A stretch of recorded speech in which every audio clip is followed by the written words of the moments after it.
చాలా లావుగా ఉన్న ఒక ధనిక మహిళ తన బరువు తక్కువగా కనిపించే ఒక మ్యాజిక్ అద్దం కొనడానికి ఎంత డబ్బైనా ఇవ్వడానికి సిద్ధపడుతుంది. ఆమె రోజుకు 3 గంటలు అద్దం ముందు నిలబడి తన సన్నని ప్రతిబింబాన్ని చూసుకుంటూ మురిసిపోతూ ఉండేది. హఠాత్తుగా అద్దంలో నుండి ఆ సన్నని మహిళ ప్రతిబింబం భయంకరంగా నవ్వి ఆ లావు మహిళలను అద్దంలోకి లాగేసుకొని బయట ప్రపంచంలోకి వచ్చి ఆమె స్థానాన్ని ఆక్రమించుకుంటుంది. బయటికి వచ్చిన సన్నని మహిళ ఆ లావు మహిళ వార్డ్రోబ్ లోని దుస్తులు తనకు సరిపోకపోవడంతో వాటన్నిటిని అద్దంలోకి విసిరేస్తుంది. మ్యాజిక్ తో అద్దంలో నుంచి తన సైజుకు తగిన కొత్త దుస్తులు బయటికి వస్తాయి. ఆమె ప్రతి వస్తువును అలాగే అద్దంలోకి విసిరేసి తనకు నచ్చిన విధంగా మార్చుకుంటుంది. ఆ తర్వాత ఆమె ఆ మహిళ భర్త ఫోటో చూసి షాక్ అవుతుంది. ఎందుకంటే ఆ భర్త నిజానికి ఒక మరుగుజ్జు.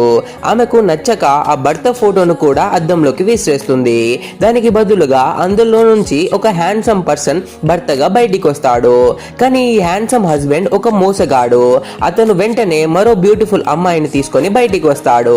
అదే సమయంలో అద్దం లోపల ఉన్న లావు మహిళ తన అసలు భర్తతో చాలా సంతోషంగా ఉంటుంది.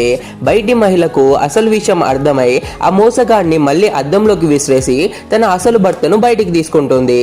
కానీ ఆ మరిగుజ్జు భర్త సన్నబడిన ఆ మహిళను ఇష్టపడడు. అప్పుడు ఆ మహిళకు నిజమైన ప్రేమ అంటే రూపం కాదని బంధమని అర్థమై తనే తిరిగి అద్దంలోకి వెళ్ళిపోతుంది.